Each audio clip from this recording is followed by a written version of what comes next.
Perkenalkan, nama saya Pendeta Nathanael Indraha. Saya tinggal di Pulau Nias, tepatnya di Desa Ombolata, Kecamatan Gunung Sitoli Danoi, Kota Gunung Sitoli.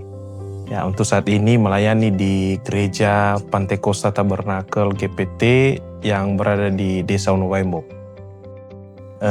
Kalau bercerita tentang pelayanan gereja, kebetulan gereja yang saya layani hari ini itu meneruskan pelayanan orang tua saya. Orang tua saya sudah melayani di gereja tersebut sekitar 34 tahun. Dan terakhir ini karena kondisi kesehatan mulai tahun 2020, saya meneruskan pelayanan tersebut. Selesai kuliah, saya dipercayakan untuk melayani jemaat. Walaupun jemaat kita di situ masih sekitar 25 kakak, jadi jemaatnya kurang banyak. Dan untuk saat ini selama 5 tahun terakhir ini, suka duka pelayanan di sana sebagai hamba Tuhan. Ya tentu visi kita tentu untuk melayani Tuhan, tapi untuk pemenuhan kebutuhan sehari-hari, tidak bisa kita harapkan 100% dari jemaat. Karena juga jemaat di sana rata-rata hanya petani karet. Kemudian ada juga yang mengumpulkan pasir dan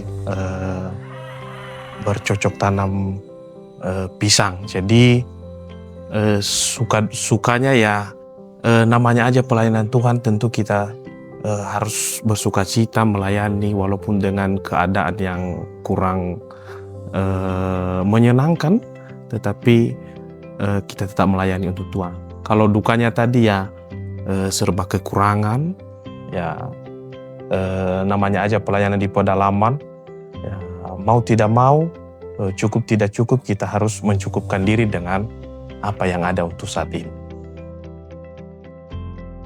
Pertama sekali saya bisa mengenal Yaski ini ketika saya masih di perkuliahan. Saya kuliah di STT Salom Nias dari tahun 2015 selesai tahun 2020. Dan saat itu pernah ada kunjungan dari Yaski ke kampus kami yang saat itu dikunjungin Pak Noel. Ya. Saya masih ingat Pak Noel, dan hari itu dia banyak bercerita tentang Yaski ini. Hari itu juga dia membagi-bagikan radio sama kami. Jadi dari situlah Bapak itu berbagi nomor HP dengan mahasiswa, dan sejak saat itu saya mulai berkomunikasi dengan Pak Noel dan bercerita tentang bagaimana pelayanan kami di Nias ini. Jadi singkat cerita, hari itu saya mengajukan untuk mendapatkan bantuan hamba Tuhan untuk modal beternak hari itu. Jadi saya berkirim surat sama Pak Noel, dan hari itu puji Tuhan dibalas dari Yaski. Mereka mengirimkan modal usaha untuk saya. Kalau nggak salah itu tahun 2023, Bu. Jadi saya gunakan untuk membeli bibit ternak babi. Jadi hari itu harga babi di Nias itu masih belum setinggi sekarang. Kalau sekarang kan untuk dapat bibit babi saja ada 1.500.000 atau 200, itu ukuran yang masih bibit. Hari itu ada juga berkat Tuhan yang lain saya tambah sehingga bisa terbeli 2 ekor bibit babi hari itu. Dan singkat cerita dipelihara, tetapi tahun 2024 akhir itu Nias kan dilanda virus ASF ya, untuk penyakit babi. Jadi hari itu semua ternak, bahkan warga jemaat pun, orang di sekitar sini pun mati semua ternaknya ya, karena dilanda virus itu. Jadi hari itu bantuan bibit dalam bentuk uang dan yang sudah saya belanjakan itu mungkin sudah mati karena penyakit. Nah, jadi di situ saya menggunakan bantuan tersebut, tapi untuk akhir-akhir ini saya lihat penyakit ASF itu sudah mulai berkurang dan mulai lagi melanjutkan untuk beternak babi walaupun dalam 2-3 ekor saja untuk mencoba kembali berusaha. Tentunya sangat berdampak sebenarnya bagi kami hamba Tuhan yang di pedalaman ini karena di Nias ini kan kalau kita mengharapkan semuanya dari jemaat tentu tidak bisa kita harapkan 100%. Jadi hamba Tuhan juga harus bekerja kreatif untuk mengembangkan diri. Jadi dengan adanya bantuan dari Yaski ini sebenarnya ini membantu ekonomi kami sebagai hamba Tuhan untuk mencukupkan kebutuhan sehari-hari. Nanti kan kalau bibit babi itu bisa dijual, apalagi nilainya kan di Nias ini karena sering digunakan untuk kegiatan adat di Nias itu harganya lebih baik. Jadi itu bisa berdampak untuk memenuhi kebutuhan sehari-hari. Itu hal-hal penting ya, memenuhi kebutuhan hidup sehari-hari. Juga sedikit membantu untuk kegiatan pembangunan gereja kalau ada kita berusaha lebih banyak. Jadi mungkin dampaknya untuk hari ini, jadi itu memenuhi untuk kebutuhan hidup sehari-hari. Jadi harapan kami tim Yaski menjadi saluran berkat bagi kami hamba-hamba Tuhan yang ada di pedalaman Kepulauan Nias ini, dan harapan kami Yaski terus diberkati oleh Tuhan juga, lebih banyak berkat-berkat Tuhan di dalam melayani Tuhan, di dalam juga kehidupan keluarga Bapak Ibu tim, dan kami juga selalu mengharapkan dukungan agar senantiasa juga tim Yaski bisa menjadi mitra kami dalam melayani Tuhan. Mungkin begitu kira-kira. Shalom, jadi kami sudah sampai di rumah Bapak Pendeta Nathan dan kami akan menuju ke kebun dan ke kandangnya ya Pak. Ayo.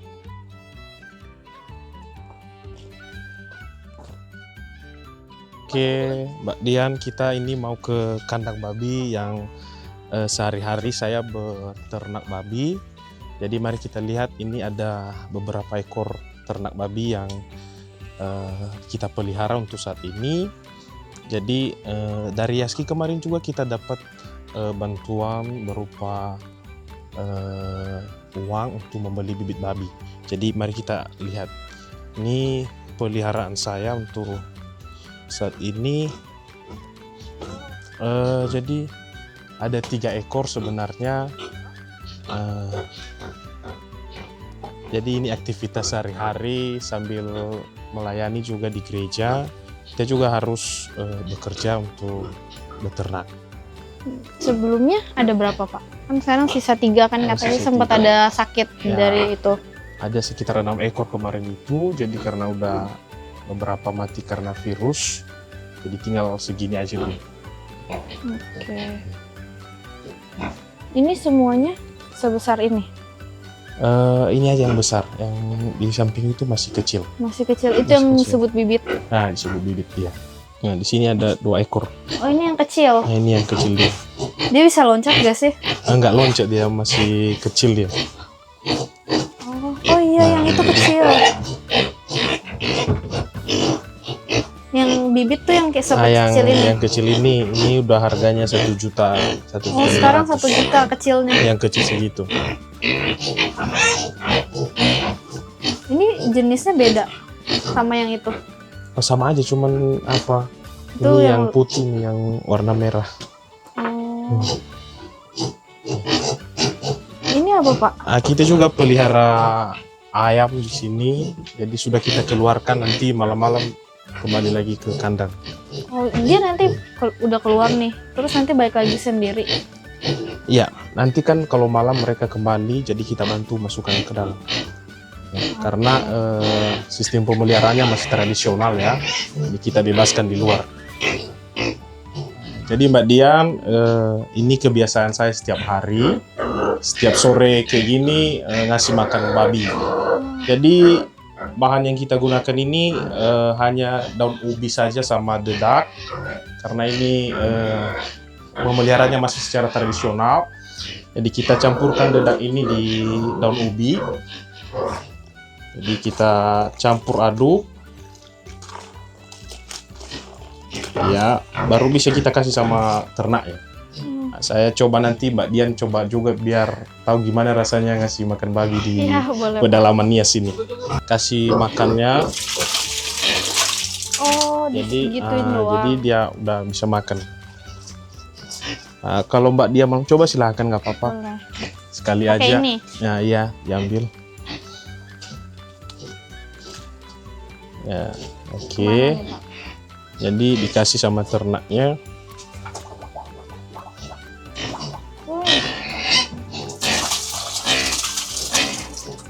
Nah, jadi kayaknya yang di sebelah juga minta makan dia.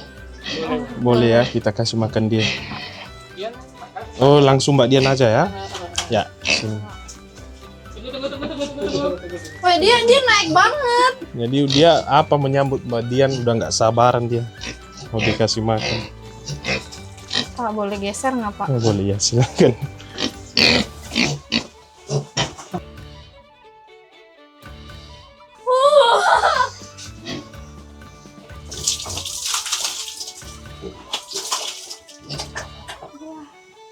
Lagi kayaknya Nah, kurang. kayaknya masih kurang dia Mbak Dian.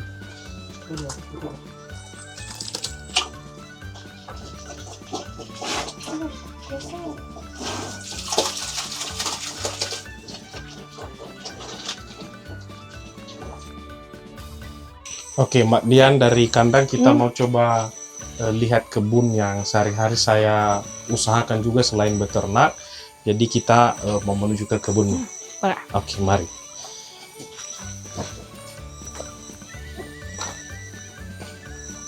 Jadi Mbak Dian harus hati-hati, ini agak jalannya licin. Oke, Pak. Kebetulan habis hujan juga, jadi jalannya agak sedikit ekstrim. Kalau pohon yang kayak gini, panennya gimana, Pak? Oh, jadi kalau udah masak kayak gini, ini kan ada yang warna kuning-kuning itu, berarti itu udah bisa dipanen.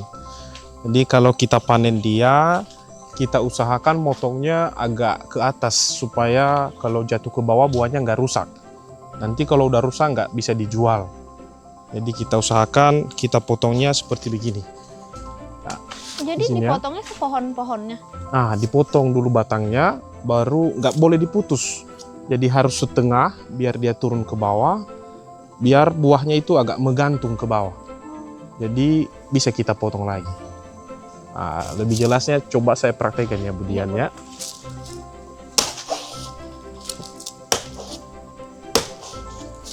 Jadi,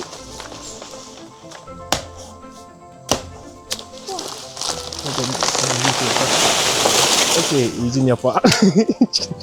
Oh, jadi dia nggak boleh diputus gitu dia. Izin ya. Oh, jadi itu pisangnya udah masak. Boleh juga Mbak Dian coba gimana rasanya. Ini namanya kalau di sini pisang sibolga. Nah, pisang sibolga namanya, itu bisa dijual. Oh, nanti ini tumbuh lagi. Nah, jadi dia punya anak lagi dari bawah dia.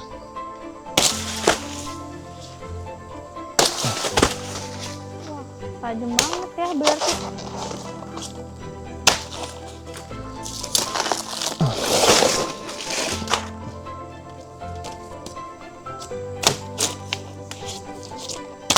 Itu dia harus dipotong sampai habis. Iya, supaya apa? Bisa jadi pupuk alami juga untuk apanya? Anak-anaknya itu kalau udah busuk nanti. Jadi ini dibiarin Jadi kayak gini aja. dikumpulkan aja di apanya? Di dekat-dekat pohon Di dekat-dekat pohonnya. Jadi dia membusuk nanti bisa jadi pupuk alami untuk bibit selanjutnya. Oh, kayak yang ini nih ya, tunas baru Ah, nih. ini tunas baru dia. Oke, ini Mbak Dian mau coba nggak gimana cara membersihkan kalau udah siap dipotong? Boleh Mbak Dian coba. Ini parangnya. Gimana, Pak? Jadi ini apa? Semua daun-daunnya ini kita kumpulkan di apa? Di sisa tanaman yang masih ada supaya bisa jadi pupuk dia. Oh, Jadi ini dipotong kecil, kita kumpulkan di Jadi yang ini dipotong-potong lagi. Nah, daun-daunnya itu juga bisa membantu kesuburan tanamannya. Berarti yang kayak panjang gini dipotong. Dipotong. Bisa dibagi 2 aja. Wah, copot. Itu. Ini. Itu bisa dikasih di sini. Tanamannya. Oke, jadi ini Mbak Dian udah bisa jadi petani pisang lah ke depan ini.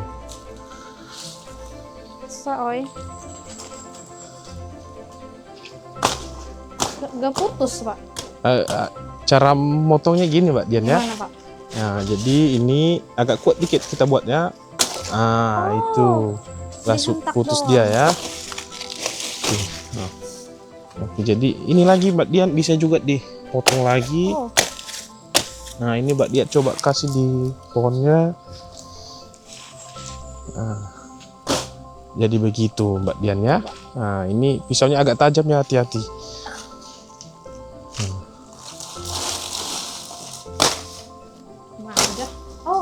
Keren. Udah bisa dia ya.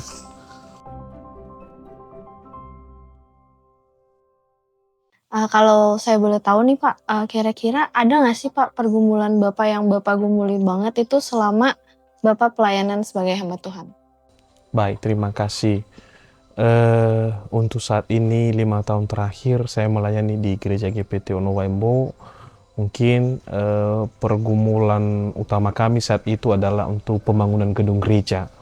Jadi karena gedung gereja kita hari itu di tahun 2020 itu masih belum permanen. Tapi puji Tuhan untuk 2 tahun terakhir ada kita dapat bantuan dari pemerintah. Jadi dibangun gedung gerejanya.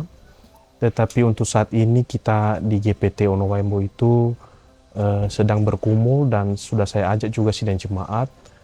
Kebetulan alat musik kita di sana sudah rusak karena sudah berumur juga sekitar 20 tahun. Speakernya semua sudah rusak dan keyboardnya kita pinjam sementara, kebetulan ada yang dari keluarga kita pinjam. Jadi mungkin pergumulan kita saat ini bagaimana alat-alat musik kita itu untuk membantu mendukung kegiatan ibadah lebih nyaman jemaatnya memuji Tuhan. Jadi kita sedang menggumulkan bagaimana kita bisa mendapat untuk dibantu mengenai alat-alat musik ya, baik speaker dan keyboard tunggal. Itu yang sedang kita gumulkan untuk dalam doa bersama sidang jemaat untuk hari ini. Iya. Ada gak sih Bapak kisah yang berkesan nih yang bikin Bapak teringat akan menguatkan diri Bapak gitu dalam pelayanan nih? Ya, kalau berbicara kisah yang terkesan, ada banyak sekali kisah sebenarnya di jemaat ini karena dari kecil saya sudah bersama dengan orang tua melayani di sana dan dari dulu ini jalan menuju gereja ini belum diaspal sama sekali, hanya jalan setapak dan hanya bisa dilalui dengan jalan kaki. Jadi setiap minggu itu ada 3 kali ibadah. Jadi saya dan bersama dengan orang tua kita jalan kaki dari sini menuju tempat gereja dan ada sungai yang harus kita lalui ya. Ada sungai besar, Sungai Idanoi namanya. Hari itu belum dikasih jembatan. Jadi kita harus, kalau kita mau pergi melayani ke sana, kita harus antisipasi kalau sudah cuaca sudah mulai mendung seperti begini, kita harus waspada karena ada sungai yang harus kita lewati dan kalau banjir kita tetap berusaha untuk bisa sampai ke tempat gereja. Dan begitu sukacitanya kita ketika sampai di tempat pelayanan, kita melihat ada jemaat yang rindu untuk memuji Tuhan dan walaupun dengan rasa capek tadi ya untuk menuju tempat pelayanan, tapi melihat jemaat yang ada kerinduan untuk memuji Tuhan. Jadi itu benar-benar sangat terkesan bagi kita sehingga jemaat ini tidak kita tinggalkan. Walaupun jumlah jiwa jemaatnya tidak begitu banyak, tapi melihat semangat mereka ya. Jadi membuat kita juga tetap kokoh untuk melayani Tuhan. Dan kisah-kisah lain yang terkesan bagi kami sebagai hamba Tuhan di pedalaman Nias ini, kadangkala karena ekonomi yang tidak mencukupi, beras di rumah tidak ada, sampai kebutuhan sehari-hari tidak ada. Tapi ketika kita setia melayani Tuhan, kita datang, kita melayani jemaat, ada saja berkat Tuhan lewat Bapak Ibu jemaat, yang dimana kita sudah mulai contohnya merasakan keterbatasan, tapi lewat pelayanan Tuhan kita lihat bagaimana berkat Tuhan juga selalu diberikannya kepada kita. Jadi mungkin setiap saat, setiap waktu pengalaman yang terkesan melayani Tuhan ini selalu ada. Jadi itu mungkin yang terkesan bagi kami hari-hari ini untuk melayani gereja di sana.